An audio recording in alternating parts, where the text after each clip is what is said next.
In Ashford Bend, a woman who bought an abandoned store for $99 was about to unlock a secret that powerful men had killed to protect. What started as a simple property flip took a chilling turn when she discovered a door with no keyhole and a vibration that felt like the building itself was breathing.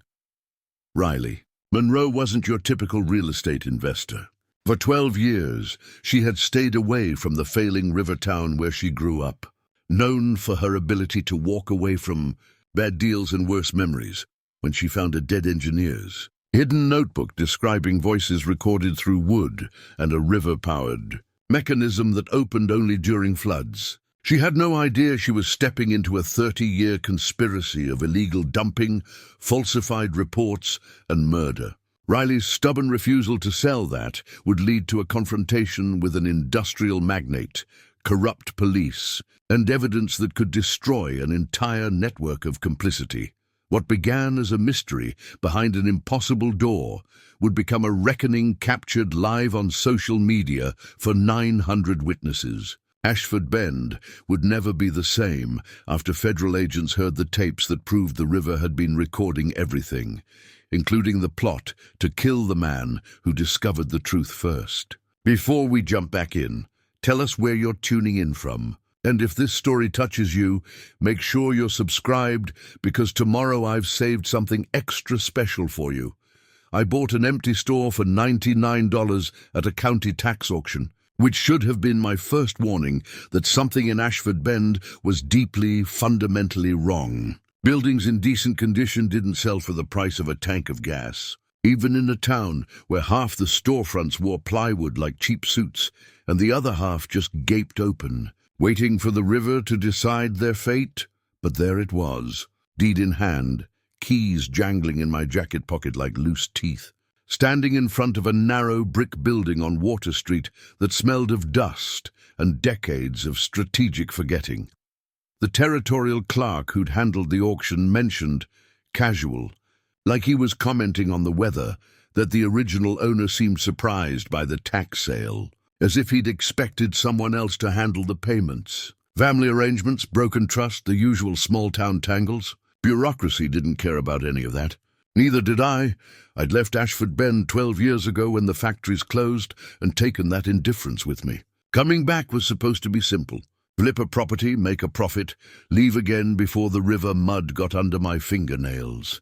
The front door stuck, swollen with spring humidity, then gave with a groan that sounded almost relieved. Inside, the afternoon light filtered through grimy windows in pale, ghostly beams that made the dust motes look like they were swimming. The floor was hardwood, warped into gentle waves by time and moisture.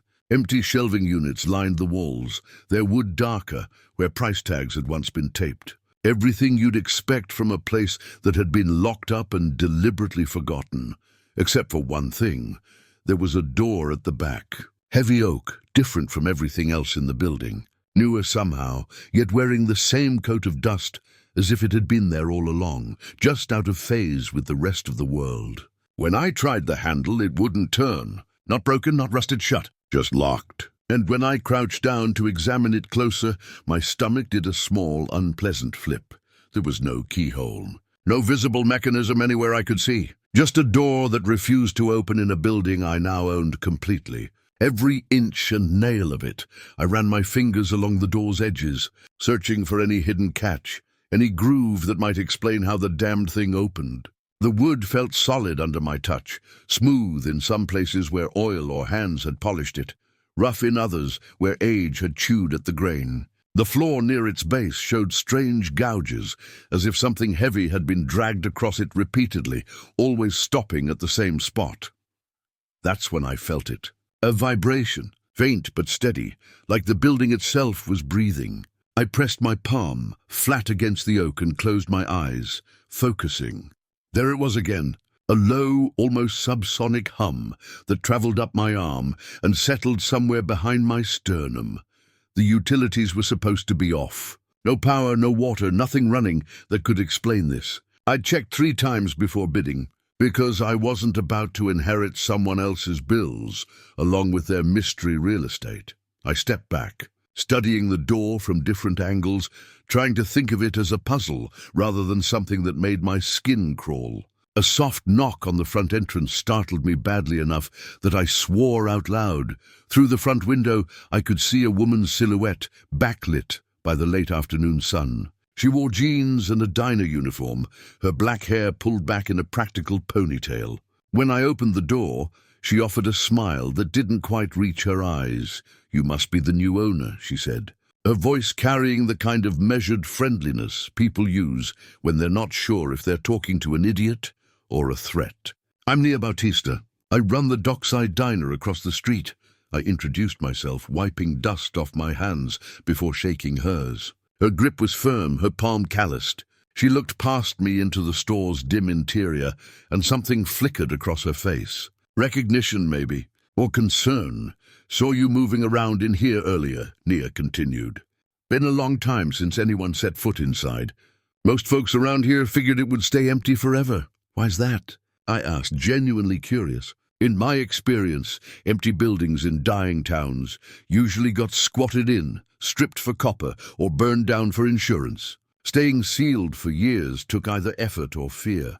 Nia hesitated, choosing her words like she was picking through broken glass barefoot. "This building has a history." "Not all of it good." She paused, then added quietly, "The man who sold it to you, Gideon Thornfield, he inherited it from his father. Never wanted anything to do with the place. Spent years trying to find someone willing to take it off his hands. For $99, I can see why he had trouble," I said, keeping my tone light. But Nia's expression stayed serious. Price wasn't the problem. Her gaze drifted past me again, settling on something at the back of the store. Her face went pale, and she took a small, involuntary step backward. "That door, it's still there." The way she said it made every hair on my arms stand up. Not surprise, but something closer to dread, as if she'd been hoping against hope that the door might have somehow vanished in the years since she'd last laid eyes on it. "You know about it?" I asked carefully. Nia nodded slowly, her eyes never leaving the oak barrier. "Everyone in town knows about that door, Miss Monroe. What we don't know is what's behind it." She finally looked at me directly. "And after what happened to the last person who tried to find out, maybe that's for the best." My pulse quickened despite myself. "What happened to the last person?" She wrapped her arms around herself, though the air inside was warm and stale. "His name was Theo Park, civil engineer. Worked on buildings all over the county. About 10 years ago, he got curious about this place. Started asking questions, poking around. Said he was going to figure out how to open that door." I waited, watching her face. "He died before he could," Nia said flatly. "Fell off a ladder doing routine levee inspection work. 34 years old, steady as they come. But accidents happen, right?" The bitterness in her voice suggested she didn't believe that for a second. Strange thing was, all his notes about this place disappeared.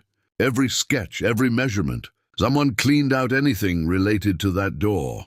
We stood there in the doorway, late spring heat pressing against our backs, while inside the store, the mysterious door continued its patient, mechanical breathing. "If you start hearing it," Nia said quietly, "don't stay alone in here. And if anyone comes asking to buy this place off you, especially if they're offering more than $99, think real hard about why they want it so badly."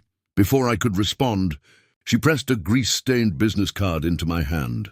"Dockside's open 7 to 7. Coffee's always fresh and I keep my phone on me." Then she was gone, crossing Water Street with her head down, like she'd said too much and needed to put distance between herself and the consequences. I went back inside, pulled the door shut, and stood in the thick, dusty silence. From the back of the store, that barely audible hum continued, steady as a heartbeat, under the old register counter, wedged behind a drawer that screeched when I pulled it open. I found a bent skeleton key on a loop of greasy string. For a moment my heart jumped, stupid with hope. But when I tried it on the oak door, nothing happened. The key didn't even come close to fitting anywhere. I pocketed it anyway. In my experience, nothing in an abandoned building was ever truly random.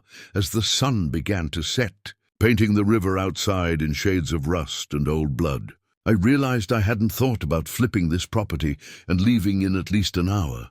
The door had hooked me, plain and simple, and something told me that was exactly what it had been designed to do.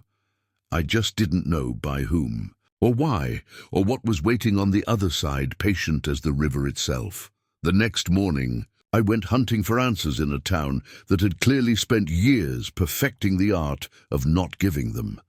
Ashford Bend in daylight looked like a photograph slowly developing in reverse. What had once been a thriving river port was fading back into its chemical bath, details bleeding away. Half the buildings on Main Street stood empty, their windows dark or papered over with sun-bleached for lease signs that no one bothered to update.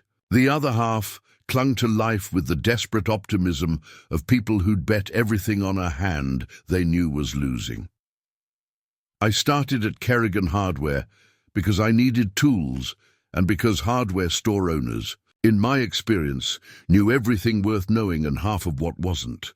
The shop occupied a corner lot, its brick facade painted a green that had probably been cheerful 30 years ago. A bell jangled when I pushed through the door. Inside, the air smelled of machine oil and sawdust and something else, something older and more organic, like the river had crept up through the floorboards and settled into the walls. A man in his 60s looked up from behind the counter, his face weathered into comfortable creases. He had the kind of hands that had spent a lifetime working with wood and metal, thick-knuckled and permanently stained. "Help you find something?" he asked, his tone neutral in the way that suggested he already knew exactly who I was and what I wanted.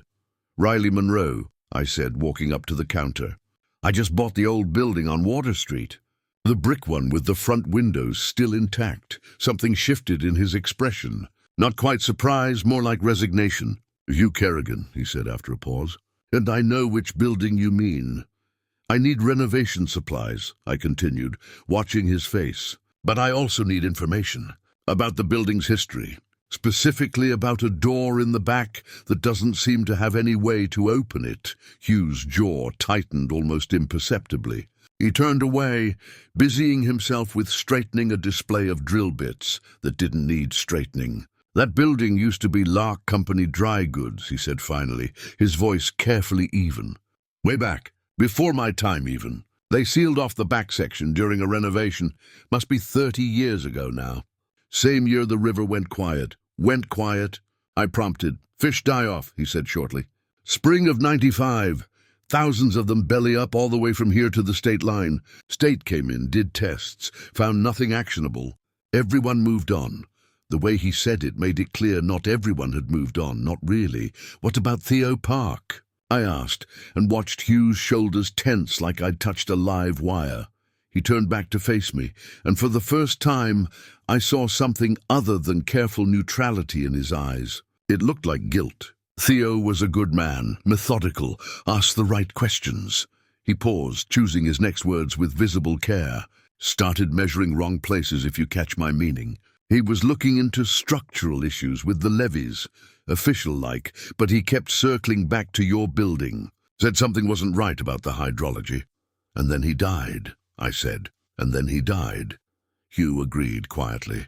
"Ladder fall during a routine inspection. Quick investigation, closed case, widow moved away within the year." He reached under the counter and pulled out a small package of wooden shims, setting them in front of me.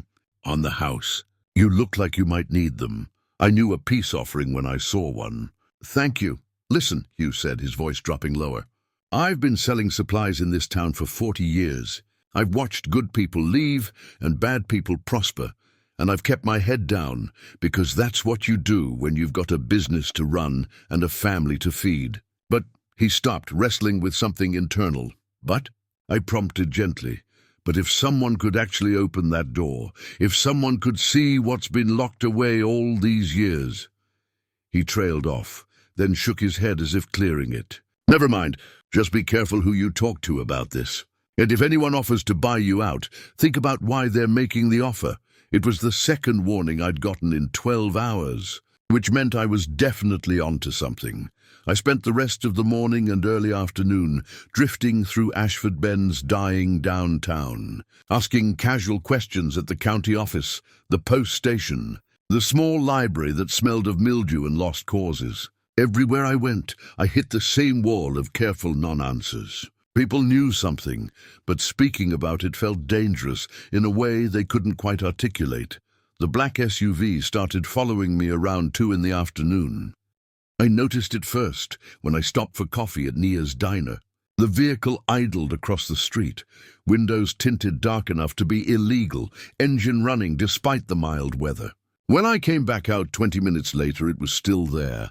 By the time I made my third stop, a pharmacy where I asked an old woman behind the counter about building permits from the 90s, the SUV had become a constant presence in my rearview mirror. Not close enough to be overtly threatening, but obvious enough that I was meant to know I was being watched. I drove back to my property slowly, deliberately, giving whoever was following me plenty of time to see where I was headed. If they wanted a conversation, I'd make it easy for them. The SUV pulled up to the curb just as I was unlocking the front door of my building. I didn't turn around, just kept my movements casual, waiting to see what would happen next. The sound of a car door opening. Footsteps on pavement measured and unhurried. Then a voice, smooth as river stones and just as cold. "Ms. Monroe, I was hoping we might have a word." I turned. The man approaching me was in his early 40s, dressed in a way that screamed money but whispered taste. Tailored jacket despite the heat, dark slacks, shoes that probably cost more than my car. His face was handsome in the way of people who'd never had to worry about much, but his eyes were sharp and calculating. "Depends on the word," I said, evenly. He smiled, showing very white teeth. "Victor Lark. My family owns, well, we own quite a bit in Ashford Bend, including at one time the building you're standing in front of." Of course. The name Kerrigan had dropped. "Lock company. Small world," I said, not smiling back. "Indeed." Victor stopped a respectful distance away, hands in his pockets, the very picture of casual wealth. "I understand you picked this up at auction." "Quite a steal at $99. Best impulse purchase I ever made," I said dryly. His smile widened, but it didn't touch his eyes. "I wonder if you might be interested in a better offer. Say $7,500. Cash.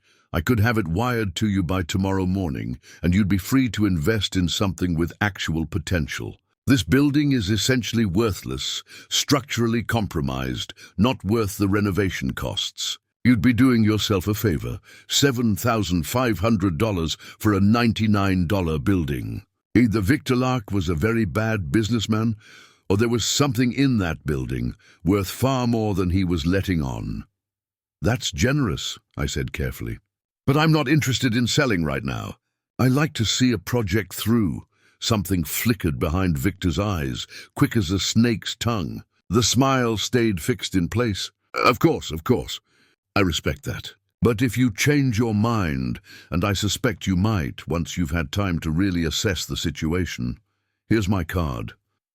He held out a small rectangle of expensive cardstock. I took it, because not taking it would have been more revealing than taking it. "One more thing," Victor said, his tone still light but with a new edge underneath.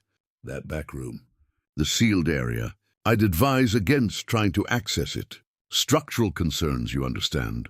Wouldn't want anyone to get hurt, like Theo Park." I asked, keeping my voice innocent. Victor's smile finally faltered. "Just for a second, but I saw it. Accidents happen, Ms. Monroe, especially to people who go poking around in places they shouldn't." "Good. Evening." He walked back to his SUV with the unhurried confidence of someone who'd said what he came to say and expected it to be enough. The engine purred to life, and he pulled away smoothly, leaving me standing on the sidewalk with his card in my hand and my heart hammering in my chest. I was still standing there when a second vehicle pulled up. This one was a mud-spattered pickup with county plates, and the man who climbed out wore a badge on his belt and an awshucks smile that made my teeth ache. "Evening." "Ma'am," he said, tipping an invisible hat. Chief Warren Danner, Ashford Bend PD. Just wanted to stop by and welcome you to town. Make sure everything's going smoothly with your new property. 2 visits in 10 minutes. I wasn't paranoid enough to think that was a coincidence. Chief Danner had the kind of face that had probably served him well in a small town. Friendly, approachable, the face of someone who'd help you jumpstart your car or find your lost dog. But his eyes told a different story. They were cop eyes, constantly assessing, calculating threat levels and exit strategies. "Everything's fine," I said, aware that we both knew that was a lie. "Just getting a feel for the space. Mind if I take a quick look inside?" he asked, already moving toward the door. "Building's been vacant a long time. Want to make sure there's no safety hazards, vagrant situations, that kind of thing." I minded very much, but saying so would have been more suspicious than cooperating. I unlocked the door and stood aside, watching as Danner moved through the front room with the easy familiarity of someone who'd been inside before. His gaze swept over the empty shelves, the warped floors, the dusty windows. Then it landed on the back wall, and I saw his jaw tighten just slightly. "That door still sealed?" he asked, his tone carefully casual. "Seems to be," I said. "No keyhole, no obvious way to open it. Probably just a closet anyway." Danner walked closer to it, not quite touching, but studying it with more interest than a simple safety inspection warranted. "Might want to tape this area off," he said finally. "Liability concerns. If that's a structural wall and it gives way, could bring the whole back section down. Wouldn't want you getting hurt. 3rd person in 2 days warning me about getting hurt." The message was getting less subtle. "I'll keep that in mind," I said evenly. "Telling and preparing this story took us a lot of time, so if you are enjoying it, subscribe to our channel. It means a lot to us. Now back to the story." Danner turned back to face me, and his smile returned warm and empty as a hotel room. "You seem like a smart woman, Ms. Monroe, smart enough to know when to leave well enough alone. This town, we look out for each other. Sometimes that means letting sleeping dogs lie." He paused, making sure I was listening. "Mr. Lark mentioned he made you an offer." "That's a fair offer. More than fair, considering the condition of the place. Might be worth taking, so they were coordinating. Victor made the carrot offer, and now here was Danner with the stick. "I'll think about it," I lied. "You do that." Danner headed for the door, then stopped and looked back. "One more thing. Theo Park, the engineer who died. That was a real tragedy. Good man, left behind a wife and little girl. But the investigation was thorough and the case is closed. Sometimes people go looking for conspiracies where there's just bad luck. Wouldn't want you wasting your time on that kind of thing. The warning couldn't have been clearer if he'd written it on a billboard." "Understood," I said, my face carefully neutral. After Danner left, I stood in the empty store and listened to the silence. Except it wasn't really silence. That low subsonic hum was still there, patient and persistent, like the building itself was trying to tell me something. I waited 20 minutes, watching through the grimy windows, until I was certain both Victor's SUV and Danner's truck were long gone. Then I walked to the back of the store, knelt down near the oak door, and examined the floorboards more carefully. The gouges I'd noticed yesterday ran in parallel lines, as if something had been dragged repeatedly across the same path. But now, looking closer, I realized one section of floor didn't quite match the others. The boards were the same age, the same wear pattern, but one section, maybe 3 feet by 2 feet, sat just slightly higher than the surrounding wood. I pulled out the wooden shims Hugh had given me and used one to probe the edges of the raised section. The board creaked, shifted, and then gave way with a soft pop. Underneath was a cavity, and inside that cavity was a package wrapped in layers of thick plastic. My hands were shaking as I pulled it out. The plastic was vacuum-sealed, professionally done, protecting its contents from moisture and time. Through the layers, I could see the edge of a spiral notebook, the corner of what looked like a folded map, and something else, something that glinted metallic in the fading light. I carried the package to the front of the store, where the light was better, and used my keys to carefully slice through the plastic. The smell of old paper and machine oil wafted out as I peeled back the layers. Inside was a spiral-bound field notebook, its cover stamped with the name Theo Park in faded blue ink. My breath caught in my throat. The first page was dated April 3rd, 15 years ago. Theo's handwriting was precise, almost architectural in its neatness. Initial survey of Lark Building levee interface. Standard hydrology assessment. Note unusual pressure variance in subsurface structure. Recommend follow-up. I flipped through the pages, watching as Theo's careful observations evolved into something more urgent, more frightened. He'd discovered something about this building, about its relationship to the river, about machinery that shouldn't exist in a simple storage facility. May 12th. The wall is not structural, it's functional. Hidden mechanism responsive to water pressure. Why would Lark Company install river-powered hydraulics in a dry goods warehouse? What were they trying to power or hide? May 18th. I've been hearing voices through the wood at night. Faint like recordings. Who put microphones in this building? When? And more importantly, what have they been recording? May 23rd. Matched the pressure cycles to flood surge patterns. There's a 10-second window at peak crest where the mechanism can be manually triggered. 2 pressure points, simultaneous depression required. I think this was designed to open only during high water, when everyone's attention is elsewhere. God, what were they covering up? The final entries were dated early June. Theo had circled a date 2 weeks later in red ink, a date that, according to his notes, would bring the next major flood crest. The date he'd planned to open the door. He died a week before that flood ever arrived. The notebook also contained hand-drawn schematics of the wall and door, annotated with measurements and calculations I couldn't fully understand, but that clearly showed the location of the 2 pressure points. And tucked into the back pocket of the notebook was something that made my blood run cold, a list of names written in pencil. Victor Lark, Warren Danner, M. Lark, call logs. R. Davies, State Attorney. Unknown foremans. Midnight outfall crews. Beside the list, Theo had written in increasingly shaky handwriting, "They know I know. VL called twice. Offered consulting contract. Obvious bribe. Wife says I'm being paranoid. Maybe I am. But the river knows. The room knows. If anything happens to me, the sentence ended there. Unfinished. I sat on the dusty floor of my $99 building, holding a dead man's notebook, and understood with perfect clarity that I had 2 choices. I could sell to Victor Lark, take his money, and leave Ashford Bend to its secrets and its slow death. Or I could do what Theo Park had been murdered for trying to do. I could open the door.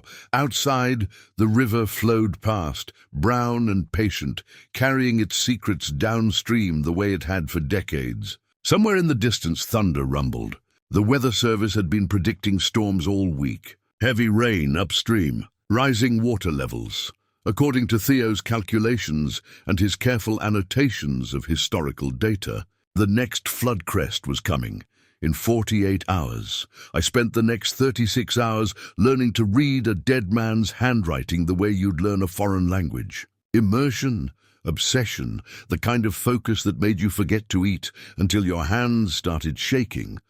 Theo Park had been meticulous to the point of obsession himself. Every page of his notebook contained not just observations, but cross-references, calculations double-checked and triple-checked, annotations that referenced other sources I didn't have access to. He'd been building a case, brick by careful brick, and somewhere in the process he'd realized the foundation he was standing on was quicksand. The core of his discovery was elegant in its simplicity. The door wasn't just a door. It was a pressure release valve tied to a mechanism powered by the river itself. When the water level rose past a certain threshold, microturbines embedded in the building's foundation would activate, generating just enough electricity to power whatever was sealed in that back room. The door could only be opened manually during those moments of peak flow, and only if you knew exactly where to press. 2 points. 10 seconds. Simultaneous depression. Theo had marked them on his schematic with red X's. 2 spots on the door's surface that looked like wood grain, but were actually pressure sensors, placed at shoulder height about 3 feet apart. The mechanism was clever enough that you'd never find them by accident. You had to know they were there, and you had to trigger them together during the narrow window when the river was high enough to power the whole system. But the real revelation, the thing that had probably gotten Theo killed, was what he'd heard through the wood on the nights he'd camped out here with his equipment. May 28th. Audio capture confirms voices, multiple speakers, discussion of outfall schedules coordinated with flood events. One speaker references midnight drops when the water's already dirty. Another mentions paperwork filed showing compliant levels. This isn't speculation anymore. Someone built a listening post to record illegal dumping, then sealed it away. The question is, who built it and why did they hide it instead of using it? A listening vault. That's what Theo called it in his later notes. A room full of microphones and recording equipment designed to automatically capture sound from the river outfalls during high water. Someone had installed it. Someone had powered it with the river's own current. And then someone had locked it away and let the recordings accumulate in the dark. The list of names in the back of the notebook took on new weight. Victor Lark, Chief Danner. Others I didn't recognize. These weren't suspects in Theo's mind. They were the recorded. The voices on the tapes he'd heard whispered through oak and dust. My phone rang at 11 o'clock, the night before the predicted flood crest, making me jump hard enough to drop the notebook. Nia's name glowed on the screen. "Are you still at that building?" she asked without preamble. "Yes." "Alone?" "Yes." A pause, then, "The river's rising faster than they predicted. Flood crests coming tonight, not tomorrow morning. Maybe 3 hours from now." Her voice dropped lower. "If you're planning something stupid, and I think you are, you're running out of time." I looked at the oak door, at Theo's schematic spread across the floor, at the 2 red X's marking pressure points I could now find with my eyes closed. "I need a second set of hands," I said, "and a witness. Give me 20 minutes." She hung. Before I could tell her it was dangerous, that she didn't have to do this, that Victor Lark and Chief Danner were watching, and this could end badly for both of us. But Nia already knew all that. She was coming anyway. While I waited, I studied Theo's timing notes. The mechanism required 10 seconds of sustained pressure at both points simultaneously. He'd used a metronome to practice the timing. I didn't have a metronome, but I had a phone with a timer app. It would have to be enough. Nia arrived carrying a canvas bag that clinked when she set it down. Battery-powered lanterns, a mechanical kitchen timer shaped like a tomato, 2 pairs of work gloves, and a thermos of coffee. "You've done this before," I said.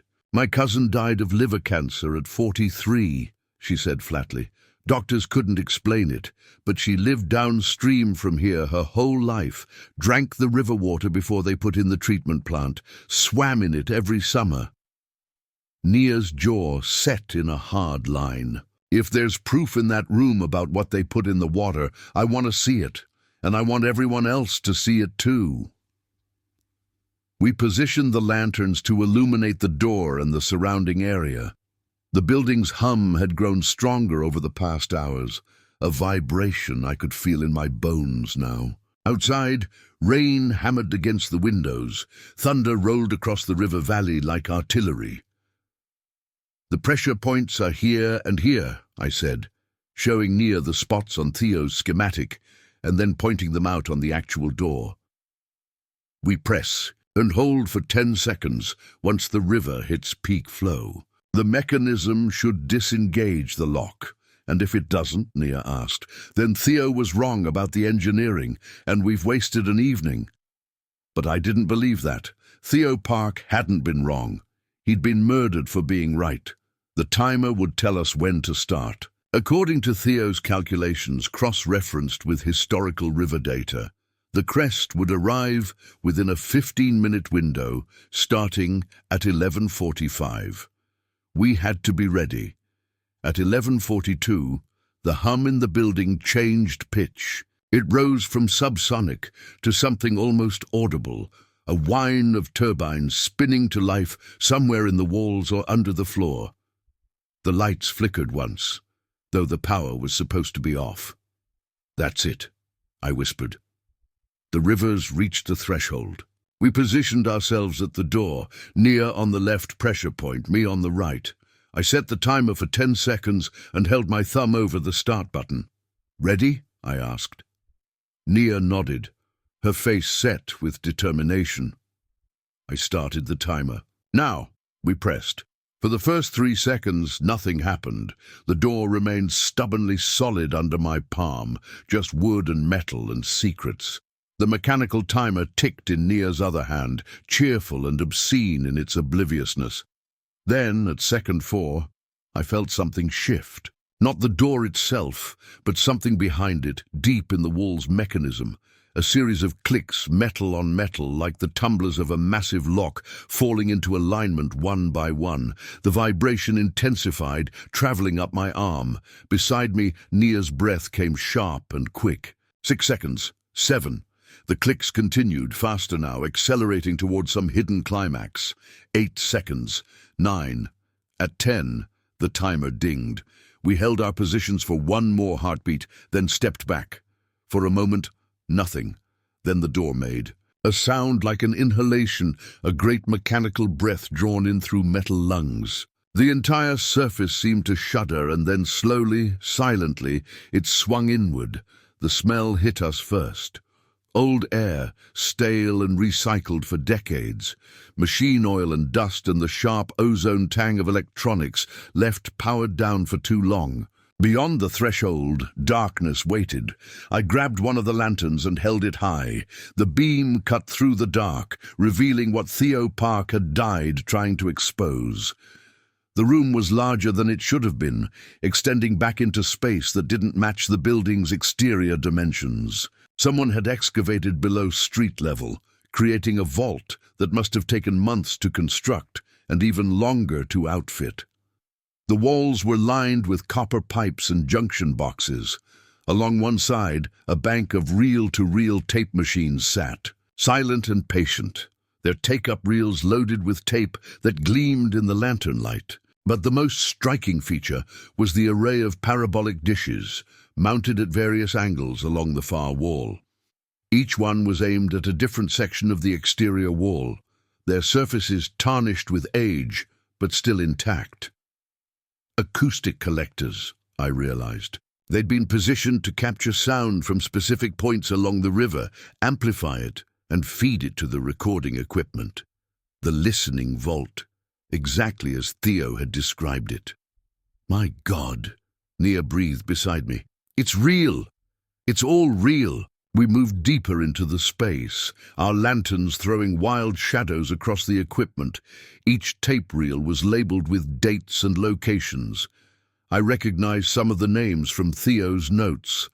Outfall Point 7, North Levee Access, Chemical Loading Dock B. The oldest tapes were dated more than 30 years ago. The most recent had been recorded just weeks before the building went to tax auction. "Someone's been maintaining this," I said, running my finger along a reel case. "No dust. The equipment's been powered and running. Whoever built this was still collecting evidence right up until they lost control of the building, or until they decided the evidence was too dangerous to keep collecting," Nia added quietly. A metal filing cabinet stood in the corner. I pulled, opened the top drawer, and found it full of neatly organized files. Maintenance logs, equipment specifications, calibration schedules, and underneath those, a thin folder labeled simply "Insurance." Inside were photocopies of correspondence, letters between someone named Elias Lark, Victor's father, I assumed, and various state and federal agencies. Complaints about improper disposal practices, threatened lawsuits, offers to settle out of court, and then, dated 3 months after the complaints began, building permits for interior renovation and moisture remediation of this address. Elias Lark had built this vault, not to expose the dumping, to document it. Insurance, like the folder said. Proof he could use against his own partners and employees if they ever turned on him. Mutually assured destruction, rendered in magnetic tape and acoustic engineering. But then something had changed. The tax payments had stopped, the building had been abandoned, and all this evidence had been sealed away, waiting. "We need to listen to these," Nia said, already moving toward the nearest tape machine. "We need to know what's on them." I should have said no. I should have insisted we secure the site, call someone official, handle it by the book. But Nia was right. We needed to know, and more than that, the people of Ashford Bend needed to know. I helped her thread a reel dated from 2 summers ago, choosing it at random from the dozens available. The tape fed through the playback heads with a whisper of synthetic ribbon against metal. I found the power switch, held my breath and flipped it. For a moment, nothing but hiss and the eternal background murmur of the river. Then voices. The first voice was rough, made rougher by alcohol or exhaustion or both. "Telling you the levels are triple what they should be. If anyone actually tests the water downstream, nobody's going to test." This voice was smoother, more educated, absolutely confident. "The flood hides everything, always has. You open the valve at midnight, everything washes downstream, and by morning the river's already diluting it to background levels." "What about the park guy?" "The engineer." A pause on the tape, long enough that I thought the recording had ended. Then the smooth voice again, colder now. "That's being handled. He's not going to be a problem much longer." Nia's hand found mine in the darkness, her grip crushing. "You're sure?" The rough voice, uncertain, "I'm sure. Danner's coordinating. It'll look accidental. It'll be clean, a sound like papers rustling. Now next week's schedule. The big tanks need to be emptied before the inspector comes." The conversation continued, laying out a systematic schedule of illegal dumping coordinated with weather patterns and flood events. They discussed volumes, locations, timing. They mentioned cover stories and falsified reports. They talked about it with the casual matter-of-factness of people discussing a lunch order. The smooth voice was Victor Lark. I'd only heard him speak once, but I'd know that tone anywhere. The bone-deep certainty of someone who'd never been told no. We listened to 3 more reels, chosen from different years and locations. Each one was damning. Multiple voices, multiple locations, but always the same pattern. Dump during high water. Filed false reports. Pay off or intimidate anyone who asked questions. One reel, dated just 2 weeks before Theo died, captured a conversation between Victor and someone identified only as Chief. The topic was Theo Park. "He's not going to let it go," Victor said. "I offered him twice what he makes in a year, and he turned me down. Said it was about integrity." The contempt in his voice was palpable. "So what do you want me to do?" That was Danner's voice, no doubt about it. "Make it go away. I don't care how. Accident, heart attack, whatever. Just make it stop being my problem." "That's a big ask, Vic. You've been cashing my checks for 10 years, Warren. Consider this part of your retainer." Silence on the tape, then Danner's sigh. "I'll need help. Can't be just me. I'll send Markov. He's handled this kind of thing before." The recording continued, but I'd heard enough. This wasn't just evidence of environmental crimes. This was conspiracy to commit murder, captured in crystal clarity by the machines in this vault. "We need to copy these," Nia said, her voice shaking with barely controlled rage. She pulled out her phone. "I'm recording this one now. Audio's not great, but it's something." As she held her phone to the speaker, I moved through the vault, cataloging what we had. Dozens of reels, organized by date and location. Maintenance logs that would prove the system had been intentionally operated. Files that connected the vault directly to Lark family ownership. This wasn't just evidence. This was a prosecution's fever dream. "Riley," Nia's voice was tight. "Someone's coming, I heard it too." Footsteps on the floor above us. Multiple people moving with purpose. We hadn't been as careful as we should have been. The lights, the open door, the time we'd spent inside. Someone had noticed. And now they were here. The footsteps descended stairs I hadn't even known existed, growing louder. I grabbed two of the most clearly labeled reels and shoved them into Nia's bag. Evidence we could carry if we had to run. Then Victor Lark stepped into the vault, and running stopped being an option. He wasn't alone. Two men flanked him, both wearing the kind of casual professional attire that screamed private security. One of them had his hand resting on something at his hip. Not drawn, but ready. Behind them, Chief Danner emerged from the stairwell, his good old boy smile gone. In its place was something harder, meaner. The face of a man who'd chosen a side long ago and committed to it past the point of redemption.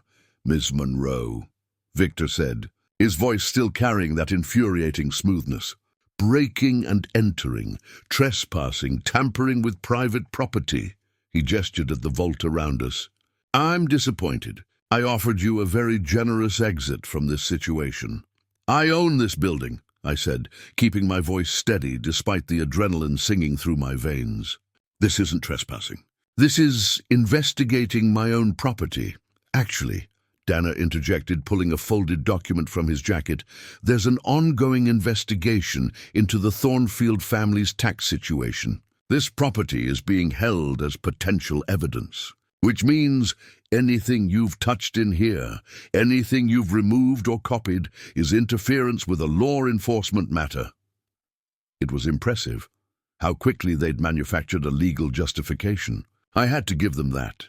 "Those tapes," Victor said, nodding toward the reel-to-reel machines.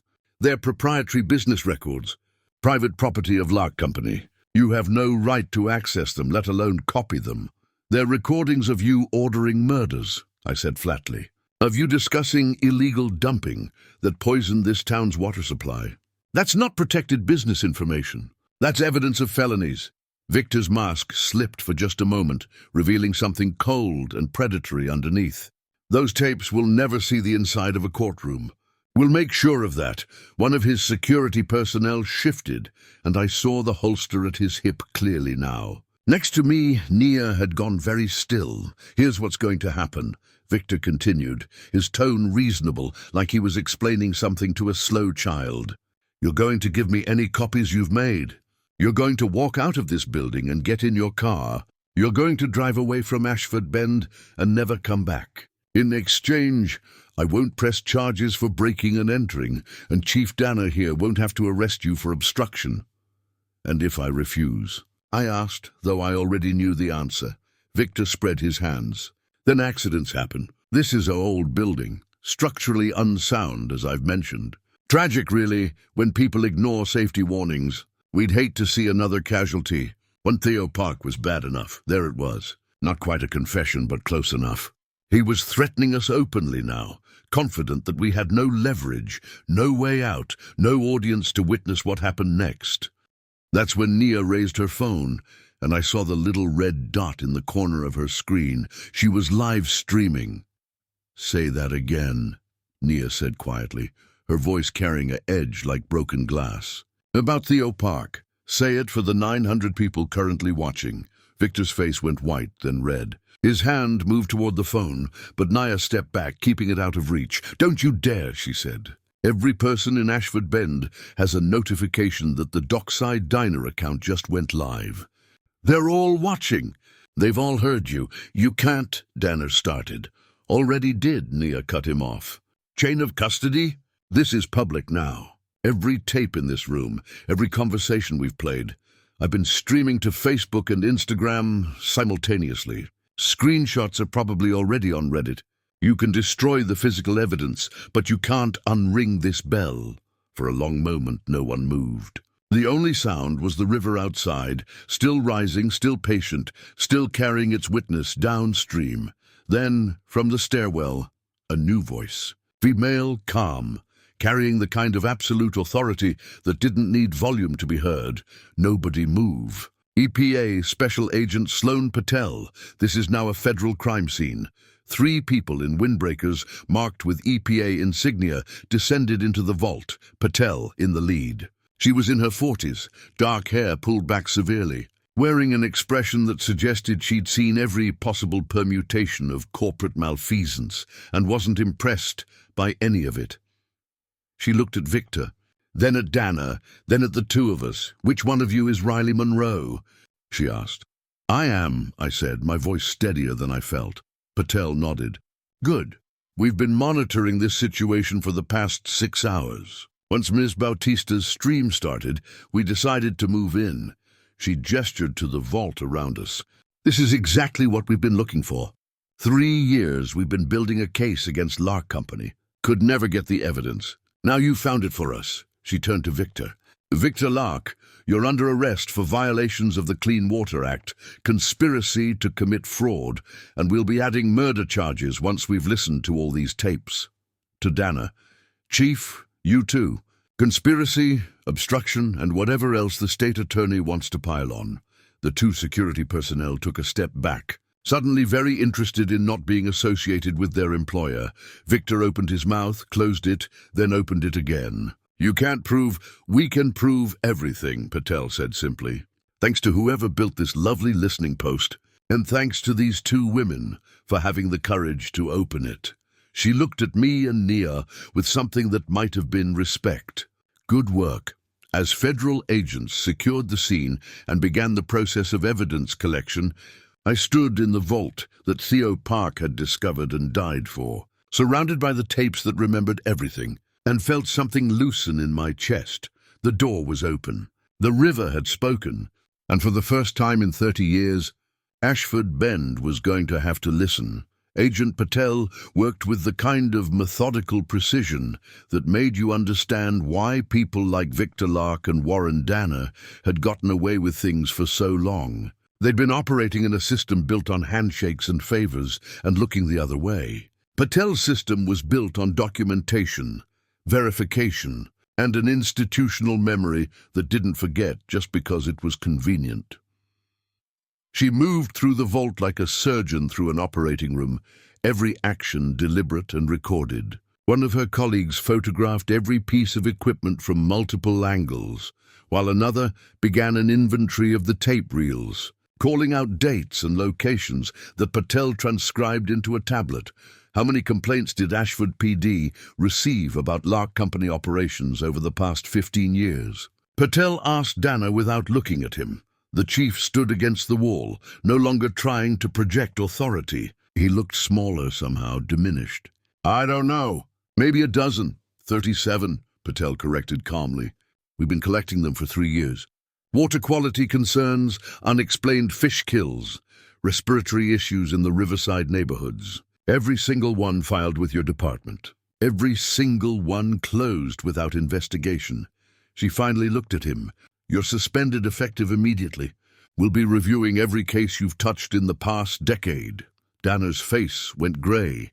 Victor had been silent since the arrest, standing with his hands cuffed behind his back, watching the federal agents dismantle what must have felt like his birthright. But when one of Patel's colleagues reached for a particular reel, one labeled simply insurance policy, something snapped. He lunged forward with surprising speed, trying to shoulder past the agent to reach the tape machine. That's private property.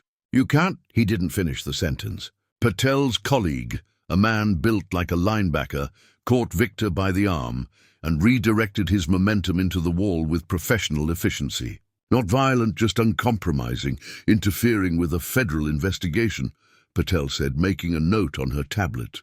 Add it to the list. She nodded to another agent. Separate detention. Don't let them talk to each other. They led Victor out, still protesting, his voice fading as he was taken up the stairs and presumably into a waiting vehicle. Dana followed more quietly, his shoulders slumped in defeat. Once they were gone, Patel turned her attention to me and Nia. I'm going to need statements from both of you. Detailed ones. Everything you saw, heard, and did from the moment you entered this building. Her expression softened slightly. But first, I need to know which of these recordings are most important. You've listened to more of them than we have. I moved to the filing cabinet, pulled out the folder marked Insurance, and handed it to her. Start with this.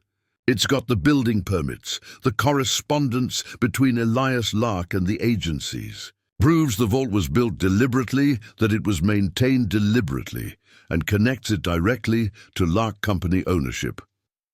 Nia pointed to several reels we'd marked earlier. These have the clearest audio.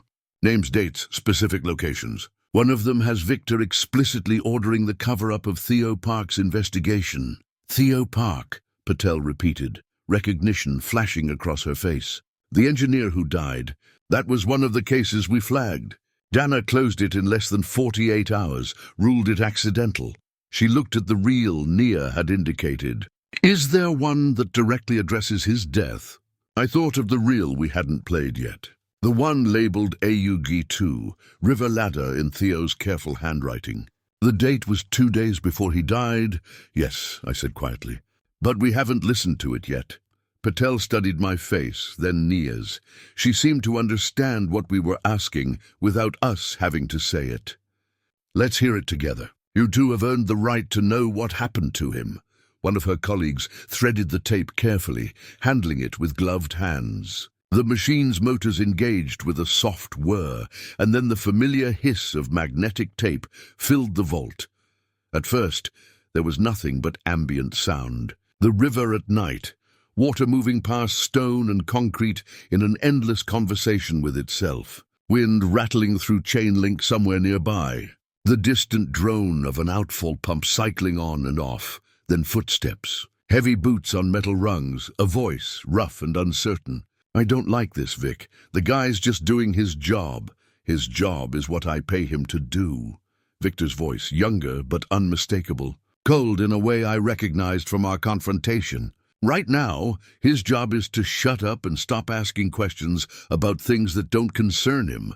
He's talking about going to the state. Says the levy modifications are hiding something. Says he's got proof. A long pause. More footsteps. The distinctive creak of a ladder extending. Metal joints protesting. Where is he now? Victor asked. North Levy access. Measuring something by the outfall. He's been there every night this week. Alone? Yeah. Good. Another pause then. Markov's meeting you there in 20 minutes. Park's going to have an accident. Ladder's going to slip. He's going to fall. The river's going to be high enough that by the time anyone finds him, if they find him, it'll be too late to tell what really happened. Jesus, Vic. The rough voice cracked slightly. He's got a wife. A kid.